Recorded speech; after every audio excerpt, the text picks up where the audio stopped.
conference. If you want to ask a question later, press star and the number 1 on your telephone keypad. You may begin.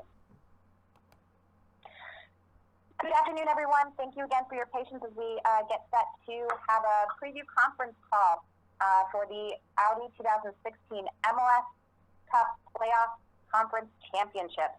On the line as we have now, we have Sebastian Giovinco from Toronto FC, and we'll be joined shortly by Greg Vanney, head coach of Toronto FC. Following our participants from Toronto, we will have the Montreal Impact with Patrice, as well as Mauro Biello. We would like to start with an opening thought from Sebastian about being in the playoffs and what this rivalry game against Montreal means to him.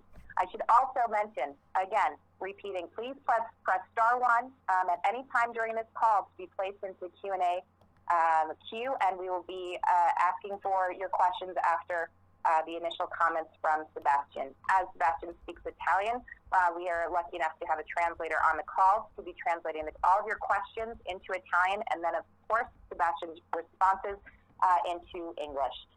So if we could please have an opening statement from Sebastian about the playoffs and playing against a big rival team in the Montreal Impact. Qual è il tuo pensiero introduttivo riguardo ai playoff e alla rivalità tradizionale fra Toronto e Montreal? Per noi non deve cambiare il modo di pensare, l'atteggiamento. Sappiamo che è una partita importante per tutti, quindi l'affronteremo nella giusta maniera. It is an extremely important game for everybody, and for us, nothing really changes approach-wise and attitude-wise, and we are ready to face it in the best possible mindset. Fantastic. Thank you so much for the opening statements. As we are having a little bit of difficulty getting the names of our journalists into the Q&A queue, I will be giving phone numbers, so I apologize for that. So if you could start with phone number 650-462-996. If you could introduce yourself, your media outlet, and your question for Sebastian.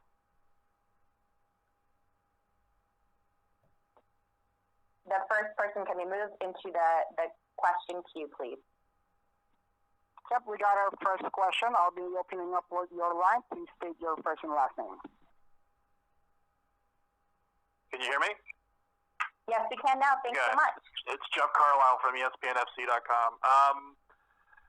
Sebastian, obviously you had an injury a little bit late in the season, but how difficult was it to come back, and do you feel like you're back to your best now?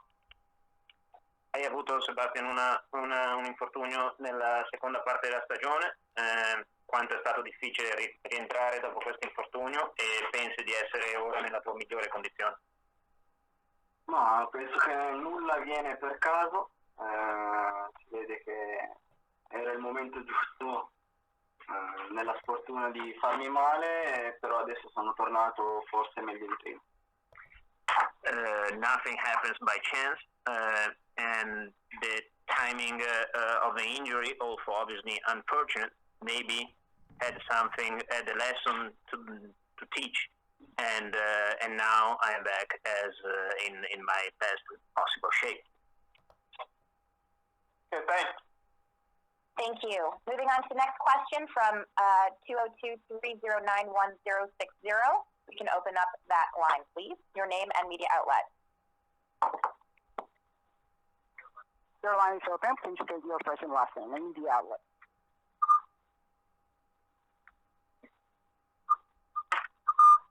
Phone number 202-491-3911 is open now. That's me, Lauren. That's Jonathan Canwald. Hey, Jonathan. Sorry. So the question is, how does the game in Montreal change by it being moved to the Olympic Stadium, both with the change of the playing surface since it's artificial turf, and just it being in so much of a bigger venue and there's going to be 60,000 people?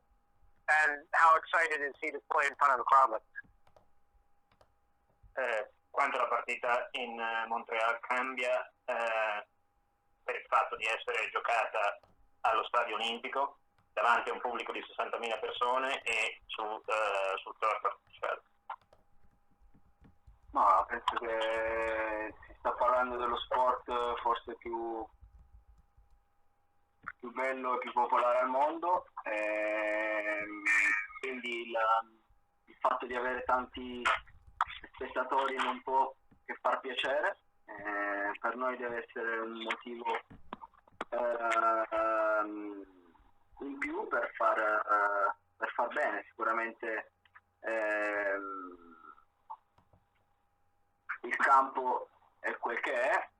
Arrivati secondo me a queste partite bisognerebbe un po' cercare di giocare in campi adeguati, però questo vale sia per noi che per loro. So soccer is the most beautiful and most popular sport in the world, and deserves huge attendance, and we can only be more inspired and supported by more people. So the more people, the better for us and the more exciting for everybody. And pressure-wise, obviously, is going to be on us as much as going to be on them. So that's just the condition we are facing. As far as the turf is concerned, of course, we would like to get to this point, to such important games and play in the best possible conditions, but that's just one factor among many others in the game. Thank you very much. Thank you. We will go to now phone number 714-331-6441. Your line will be open shortly to ask your question. Are you with us now?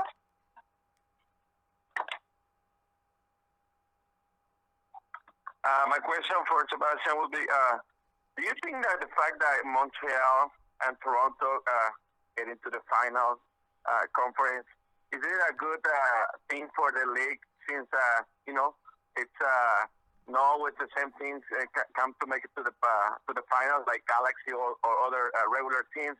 Is this a good thing for the MLS?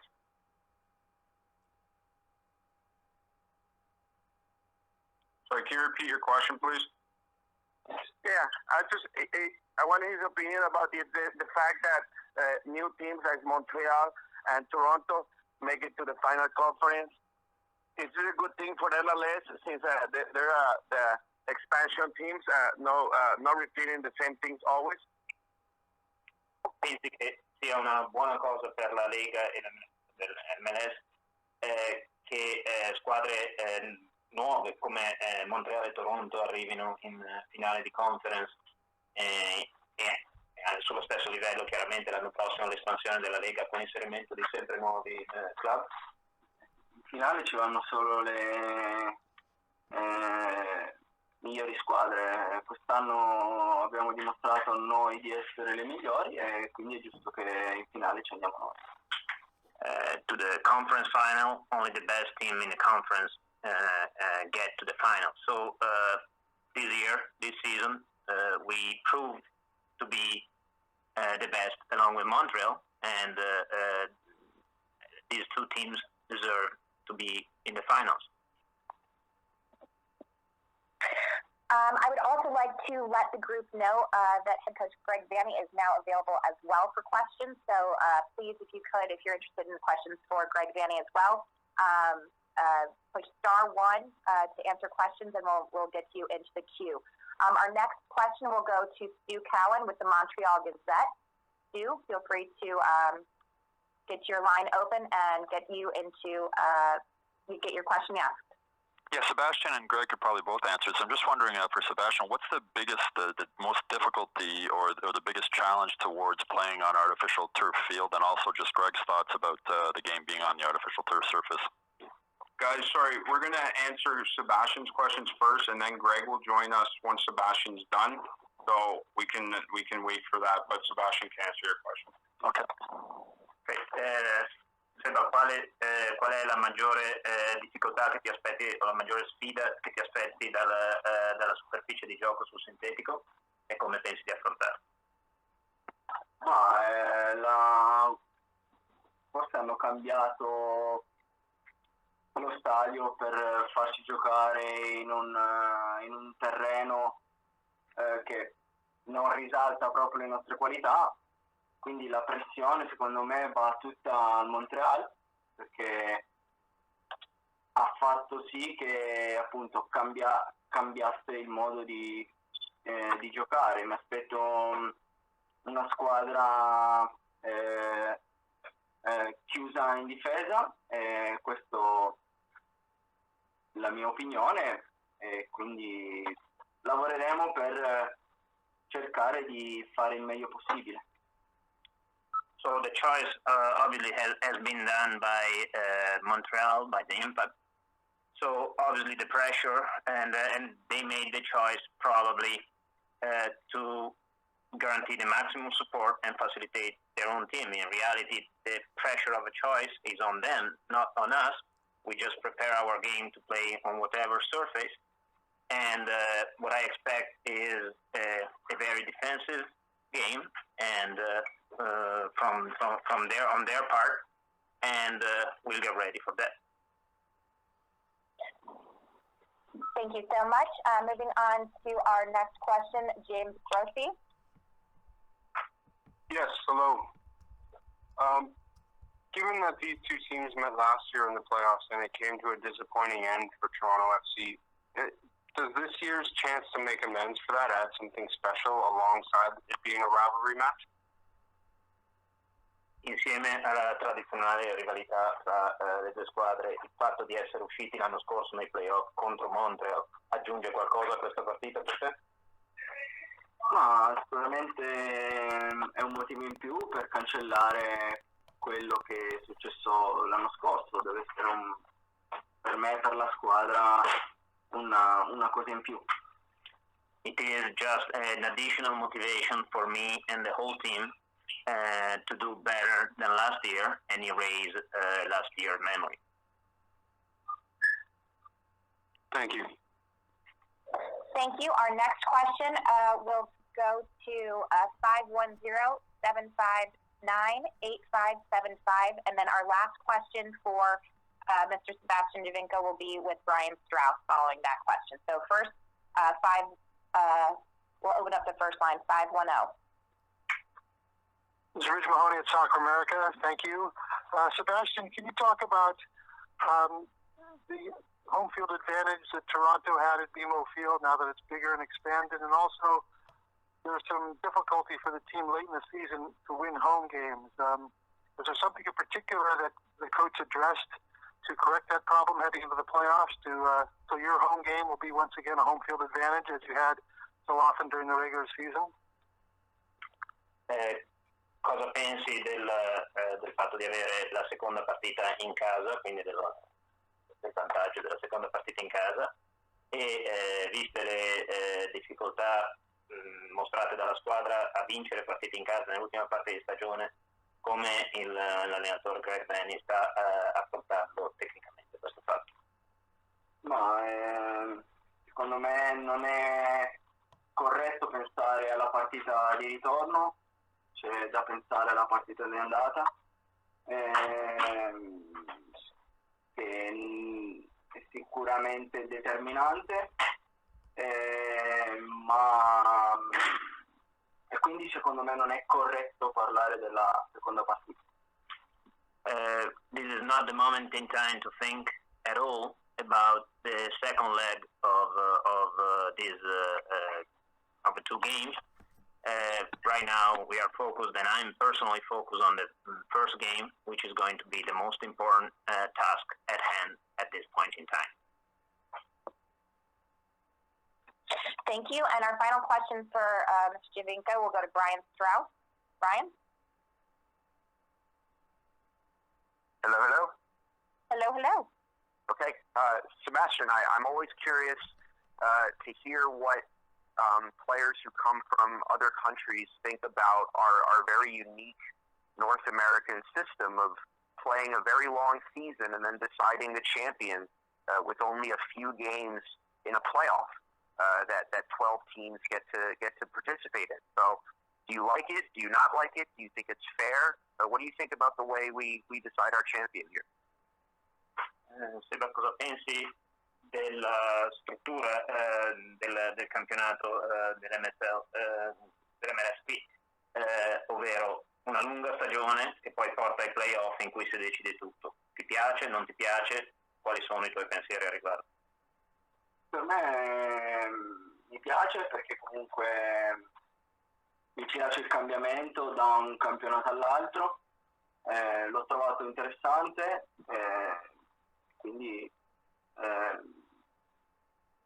quando sai a cosa va incontro ti focalizzi su quello per dare il massimo. I personally like the change and the changing regime from one way of playing to the other, from the regular season to the playoffs. And I've experienced last year, and I already liked it. This year even more, of course. And once we know and I know what we are going to face, then we just focus to get prepared and get ready for what the task is going to be. I'm sorry, at the beginning, I'm sorry, forgive me, you said he personally likes the change? He likes that was? Yes. Okay, great, thank you. Thank you so much. That'll conclude our portion with Mr. Giovinco. We do have Greg Vanney on the line. Again, if you have a question for Greg Vanney, please press *1, and you'll be put into the question Q&A queue. If we could have some initial comments from Mr. Vanney on his feeling going into the conference championship against a big rival in Montreal.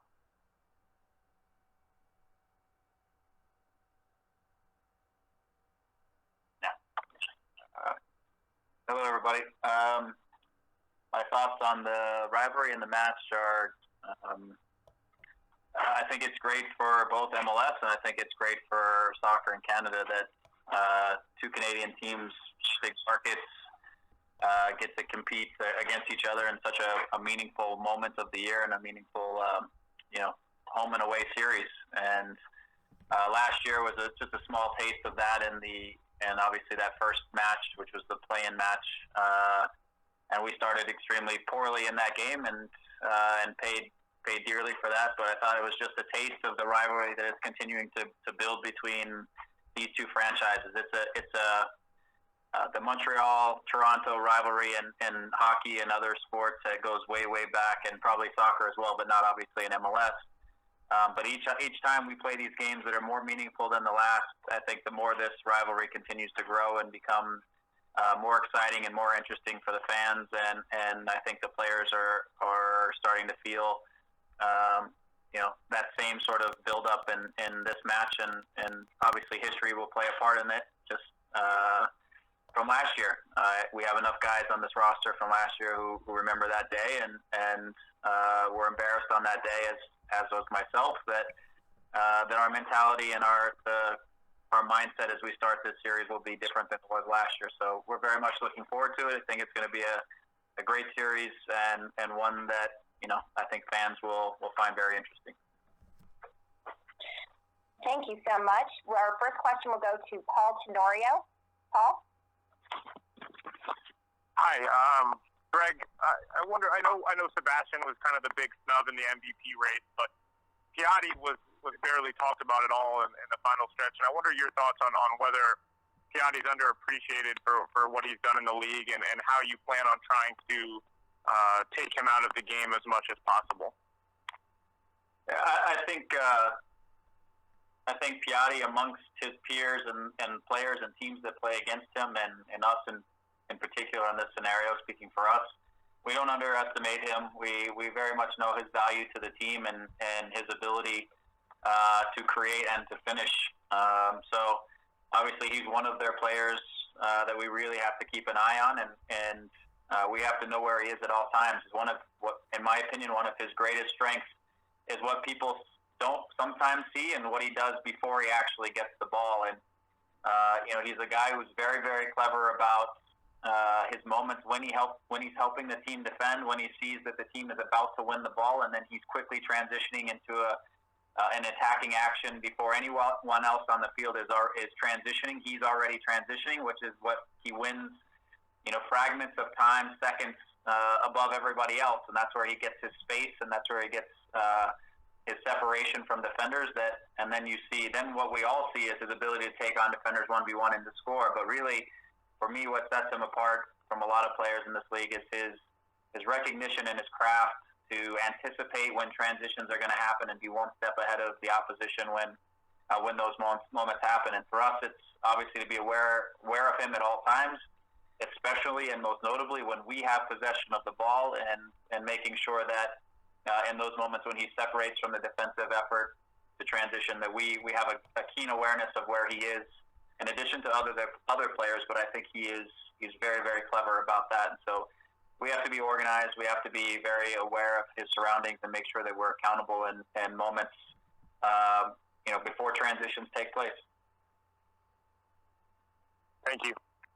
Yep. Thank you, Paul. Our next question will go to Jeff Carlisle, followed by Alicia. Can you hear me? Yes. I can. Greg, obviously there's been, and I apologize if this is ground covered, I stepped up for 2 seconds. There's been a lot of talk about the 3-5-2 in both with the national team and also even overseas in the Premier League. And I was wondering if you could talk about the genesis of that idea, for bringing it into your side and, some of the ups and downs that you experienced in kind of working out some of the kinks. Well, sure. It's for us. It was a system, if you will, that we used in specific situations, scenarios, sometimes against specific opponents, and over the last couple of years, whether it was us pushing at the end of a game to try to get a goal, and we would swap somebody out and be a little more attacking minded sometimes in the 3-5-2. Play a little bit more man-to-man in the back sometimes if we needed to push for a goal. That was one way we used it. We also used it at times when we wanted to lock down what we call our lockdown, which is to preserve or protect a goal, and we added what looks more like a fifth defender versus 3 defenders. And so we've used it in various scenarios, mostly over the course of the last couple of years. And this year, as we started to get more comfortable with it, we employed it a couple times against specific opponents for very specific reasons. And through sort of training it and using it in these moments, the team became more and more comfortable with it. And we started to use it a little bit more at the end of the season. But I still think it's one of these that it works best with certain teams under certain circumstances and scenarios that make sense. And again, the guys around and in the back specifically have gotten more and more comfortable with it and their decisions and how to move in it. And so it's become beneficial for us. So I think we're pretty seamless rotating between a diamond and the 3-5-2. They're not totally dissimilar systems, though they appear so when you write them down on paper. But the way we move in them and various things, they're not so far away from each other from just a principle standpoint. So. But we use it now again because the guys have gotten comfortable in it, and we've used the diamond mostly against Montreal, and have had a lot of success in that as well. So we feel comfortable being able to go in either direction. Okay, thanks. Yep. Our final question for Mr. Vanney, we have Montreal that is on the line as well shortly. We have to be respectful of their time. Alicia, if you could provide the final question for Mr. Vanney. Hi guys, Alicia Delgado from the Orlando Sentinel. Don Barber spoke earlier this year in Montreal about the league's commitment to grow and enhance soccer in Canada. And I know you mentioned it briefly in your opening comments, but in what ways specifically do you think having 2 Canadian teams in the final impacts or shows that growth? I think it'll be, television viewership, I think will be one. I think between our 2 stadiums, Montreal having moved their game into Olympic Stadium means that 60,000 or so fans will attend and have that experience of this opening game, which is something that could ignite whether it's more fans to the game or whether it's young players to want to get into the game. The more you have experiences in the game, the more it starts to grow. And so, again, having such a meaningful match between 2 Canadian teams, I think will draw more eyes to the to it, both in the stadiums and on the field. We also, in our stadium, fully expect to sell out. So I think by my calculation, there could be 100,000 fans between the two stadiums in these two games. That's pretty amazing. And I'm not sure if MLS has ever done that before.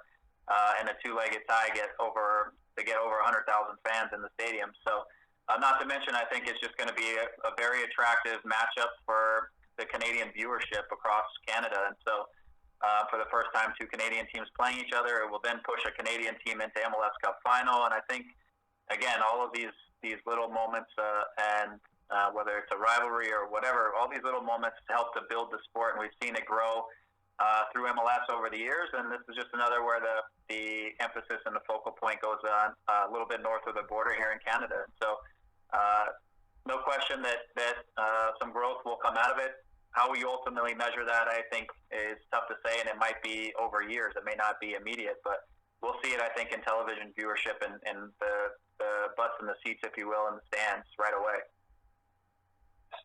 Thank you, Mr. Vanney, and thank you to Toronto FC for participating on this preview conference call. Just want to do a quick check. Do we have Patrice Bernier and Mauro Biello available on the line? Yes, still here. Hello, how are you? Patrice, if you could please, an opening statement about playing against Toronto FC, clearly a rival north of the border in Canada. What are your thoughts about playing a playoff game against a clear rival in Toronto FC? Well, this is first and foremost very good for the club in terms of establishing a historical moment to be at the Eastern Conference Final. To play it against Toronto is even better. And second of all, also as Canadian, it's great for Canadian soccer because two clubs now out of the three are reaching the Eastern Conference Final, and one will be able to attend the final. So shows the growth of I guess club soccer, professional club soccer here in Canada, and just looking forward to a big game. And there's going to be a lot of crowd support on both sides. So looking forward to that. These are the types of games that you want to play. Thank you so much. A reminder, if you have questions for our guests from Montreal Impact, please press *1 now, and you'll be entered into the Q&A queue. If we could please, Mr. Biello, what are your thoughts on playing against Toronto, clearly a big rival in Canada? Yeah, I think it's obviously it's a special game. I think history is being made here in Canada in terms of a soccer series between two clubs in the MLS that are in the conference final. It's special for us as a club to reach this part in the playoffs. But at the same time, it's a great opportunity for Canadian soccer to grow, and for us to play against our rivals, Toronto. We're hoping for a great game and all the support that we could get.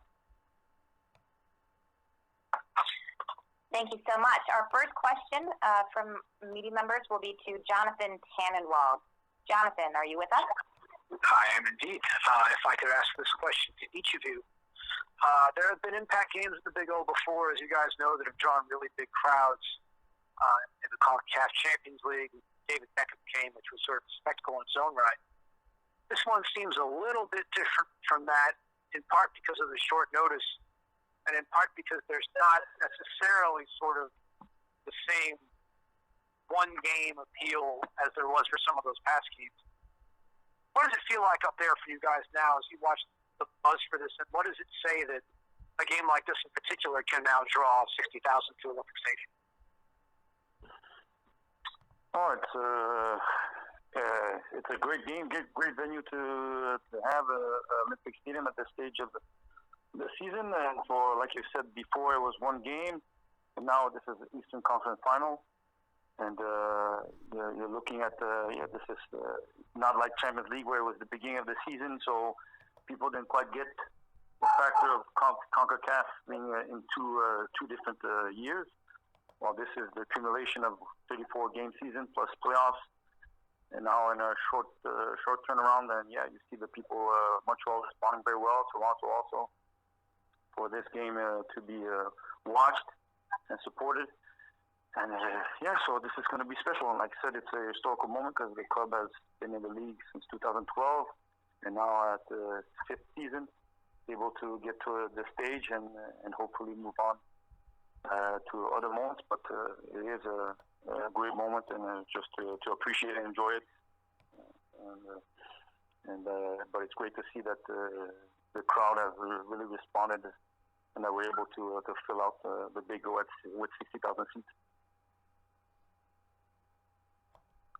Yeah, I think definitely there's a big buzz in the city here about this game. I think to have possibly 60,000 fans pushing us, obviously for us, it could help us and motivate us even more to get the result that we want versus a very good team. And like I said, it's great for soccer in the city and also in this country. Is it any different, Mauro, from the last previous games you've been a part of, the drawing crowds like this? It's obviously it's different. We were in the final against Club America. Again, there was a big buzz about that game being, obviously playing in a CONCACAF final is huge after we went into Mexico and tied and came back here. For us, it was tremendous to be a part of that. Unfortunately, we didn't get the result that we wanted, but nonetheless, it was a great experience for everybody that was involved, the players, the coaches, to be able to learn from that. And I think that's what's important. Now going into a game of the same magnitude, hopefully that we could learn from the experience that we had in the America and managing emotions and staying concentrated for 90 minutes. Thank you so much. Our next question will go to Gavin Day. Gavin? Question for Patrice. Patrice, given the struggles with the Canadian men's national team, how important is it for the Canadian club teams to really sort of seize these moments and these opportunities in the spotlight? Yeah, as we've said before, it's a big moment for Canadian soccer. And I think, we always want the Canadian national team to have a stellar performance that could ignite soccer in Canada. But now you have two clubs that have met before and are meeting again at a bigger scale game. And so this is, for Canadian soccer, a big moment. And so this is a game also that kids could look upon, that if you're in Montreal, if you're in Toronto, as the type of games you want to play. This is club soccer in terms of professional. It's probably where now most men's national teams who are from youth into the senior team, the players will be the player pool will be coming from Montreal, Toronto, and Vancouver. So this game can be looked upon about younger generations and looked at as something that they want to aspire to play. They know that they can play for their hometown team or a local club team. And be in a final or get to a final stage and look at it as, in terms of the professional environment, we can go and dream about playing a game like that on Canadian soil. Thanks, Patrice. Thank you so much. The next question will go to Stu Cowan, Montreal Gazette. Stu? Just a quick question. Just your thoughts on playing the game on artificial turf and what challenges that presents to you as a player.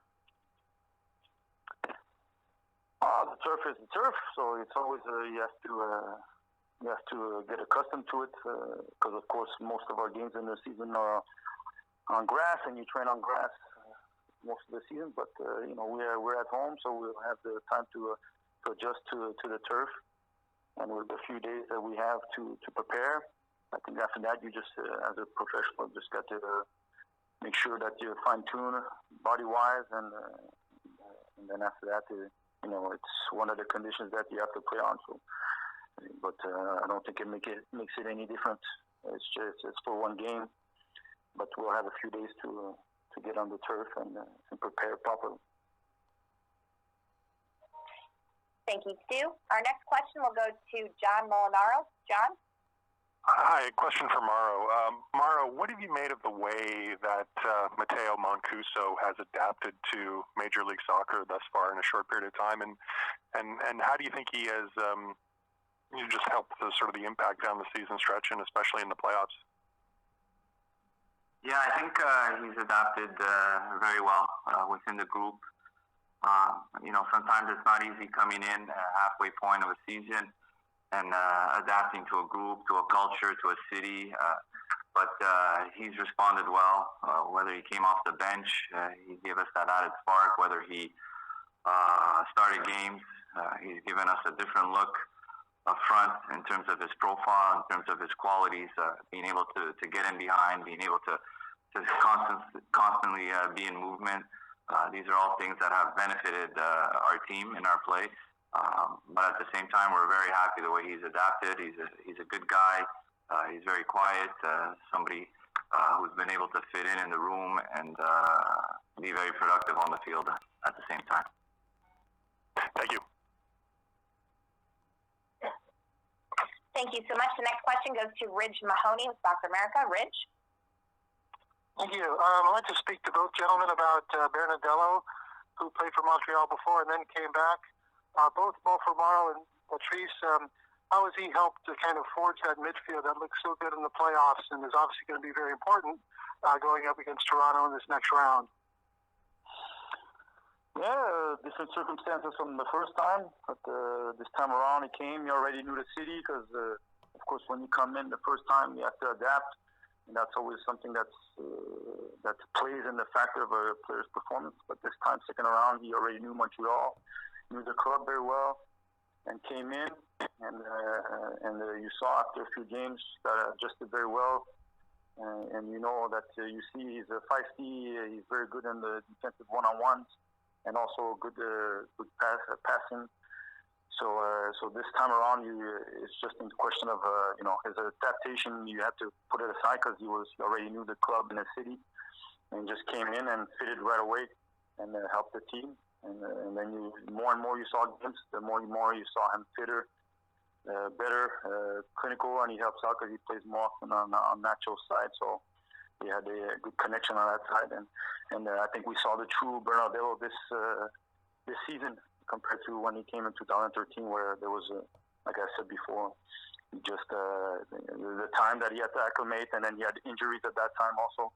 It was very hard for him to get into stride. Well, this year he's played through, and now we've seen him at the end of the season being a very important element in the midfield in terms of breaking up play and to be able to restart the attacks also.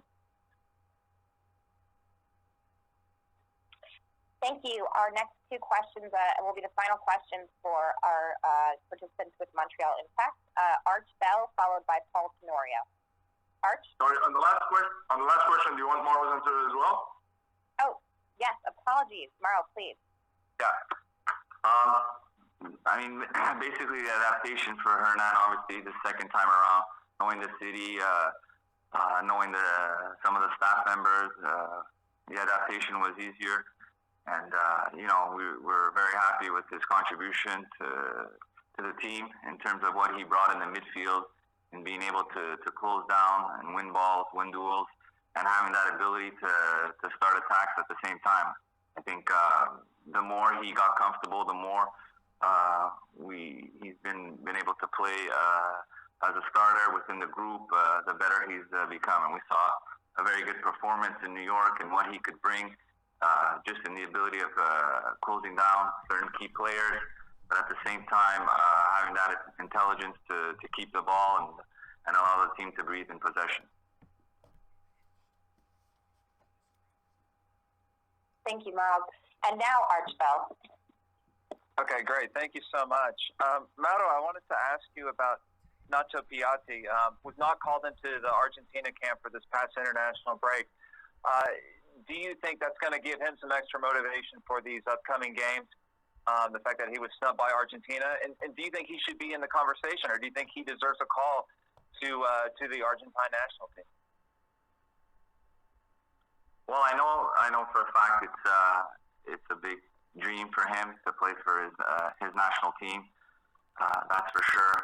To be able to represent his country, I've spoken to him on different occasions about that and how much it would mean to him to get an opportunity. At the same time, we know how many good Argentines there are worldwide, and how many players there are or to choose from. But I think his play has been outstanding this year. How he's been able to unbalance oppositions with his ability to dribble, his ability to pass. For me, he's had a tremendous year, and I hope he could continue into these last few games here, and maybe get that selection that would make him very happy. Thank you. Thank you, Arch. And the final question will go to Paul Tenorio. Paul? Thanks. This is for both of you. Hopefully, staying on the Nacho Piatti track, do you think that Piatti was maybe underappreciated for the season that he had this year? He wasn't really too much in the conversation for MVP. And what is it about Piatti that makes him so special and makes him work so well and be so effective in your system? Yeah, I think that Nacho we play in a medium market that's not necessarily always seen in the States, because our games are more often on local type of channels. So sometimes people get to see him now towards the end of the season, where we are more talked about because we headed closer to the playoffs and in the playoffs. And Nacho is just a tremendous player to play on, because he's an X factor in the game. It just takes him a few seconds, a minute to change the whole factor of the game. So it's unfortunate for me. He's top. He's top in the league. He's top 3, because it's just one of those players that it's very hard to even in training. It's very hard to stop him. It's pretty much when he wants to, he's able to create space for himself and for others, which is great. And we're happy to have him. And it's been a tremendous pleasure to play with him for the last 2 years. On training and games, because that you can just create a spark out of nothing during a game.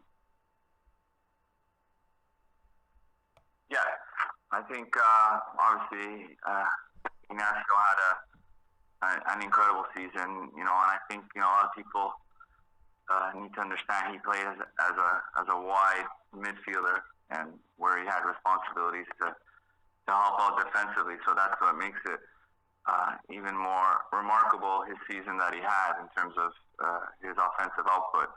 And obviously he's very good in transition, and his ability to anticipate the play and being in the right spot to go forward, and then his ability to dribble and unbalance it, I think is one of the best in the league, if not the best.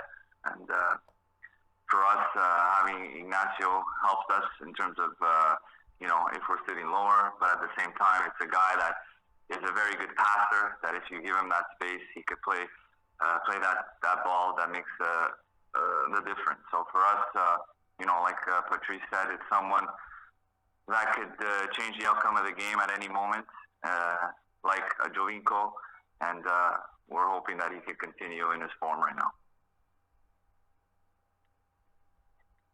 Thank you so much to the Montreal Impact for participating in this preview conference call before their upcoming match. Thank you to all the participants. Just a reminder, at 3:30 Eastern, we will have the Western Conference available to preview their match. So we look forward to having you all call back in at 3:30 p.m. Please note that there is a different conference call ID, so please be prepared with the Western Conference call ID when you call in. Thank you so much. Appreciate your time. Bye-bye.